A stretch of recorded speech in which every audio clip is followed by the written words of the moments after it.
Barisan aritmatika, kita juga punya yang namanya deret aritmatika. Nah, sebenarnya beda ya barisan dengan deret. Barisan berarti urutan atau barisan dari angka ya, bener ya barisan ya. Jadi barisan itu dia lebih kayak urutan angkanya. Jadi contohnya barisan itu aku punya 2, 3, 5, 8, 13 dan seterusnya. Sedangkan kalau deret itu adalah penjumlahan dari barisan. Jadi nanti deret itu lebih ke 2 tambah 3 tambah 5 tambah 8 tambah 13 dan seterusnya. Seperti ini. Nah, jadi untuk deret sendiri dia itu berbentuknya U1 tambah U2 tambah U3 dan seterusnya hingga UN. Nah, untuk mengetahui jumlah suku-sukunya,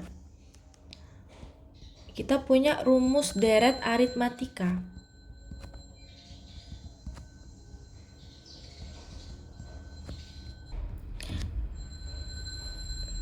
Nah, untuk rumus deret aritmatika itu kan sebenarnya kan kita punya SN ya. Jadi anggap aja untuk deret aritmatika kita simbolkan dengan SN atau jumlah keseluruhan barisan aritmatika itu SN. Nah, SN itu kan berarti suku pertama ditambah suku kedua ditambah suku ketiga dan seterusnya hingga suku ke N. Nah, untuk SN yang lainnya itu kita bisa juga menulisnya itu dari UN ditambah UN dikurangin B karena dia itu dari kebalikan ya. Jadi UN itu dari suku yang terbesar kita ke suku pertama. Jadi UN kurangin B ditambah UN kurangin 2B dan seterusnya hingga A. Jadi ini cuma kebalikan aja. Nah, kalau misalnya kita jumlahkan dua ini, itu akan menjadi 2SN sama dengan A plus UN ditambah A plus UN ditambah A plus UN dan seterusnya, dan bisa terlihat juga yang terakhir itu A plus UN juga. A plus UN. Nah, dari sini itu kan dia adalah A plus UN sebanyak N suku. Ya kan? Jadi A plus UN-nya ini berulang sebanyak N suku.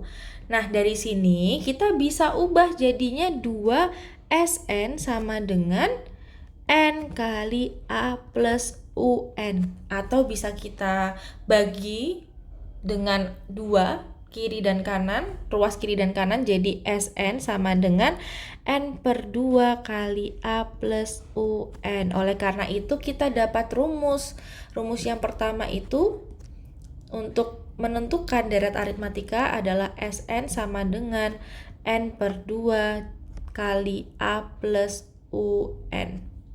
Nah, kalau misalnya kalian tahu di sini kan UN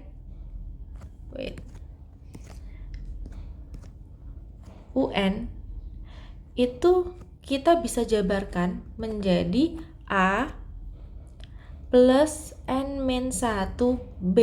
Jadi bisa kita tulis lagi, kita jabarkan lagi, SN sama dengan N per 2 kali A plus N-1B. Atau sama dengan SN sama dengan N per 2 kali 2A ditambah N-1B. Ini rumus yang kedua yang bisa kita gunakan. Jadi kalau misalnya nanti di soalnya itu sudah diketahui UN atau suku ke N-nya, ya udah pakai rumus yang pertama. Tapi kalau misalnya nantinya itu kalian belum menemukan suku ke N, jadi cuma tersedia urutan suku atau N-nya, lalu juga baru tersedia A sama B, pakai rumus yang kedua.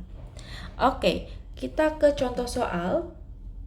Nah, untuk contoh soalnya misalnya jumlah 100. Oh, gini aja. Jumlah 100 suku deh.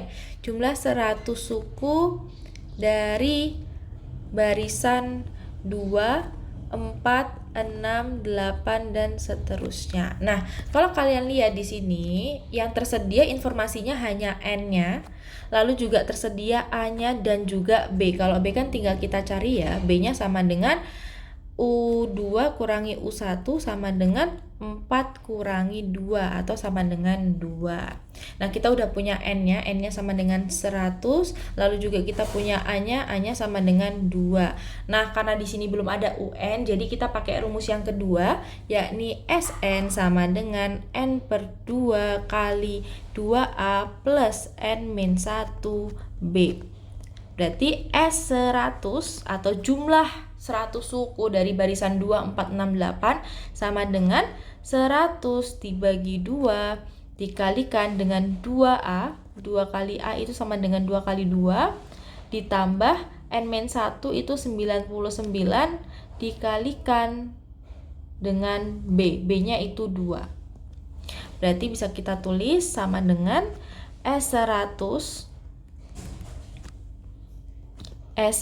sama dengan 50 kali 4 ditambah 198 atau sama dengan 50 kali 202 sama dengan hasilnya adalah 10.100.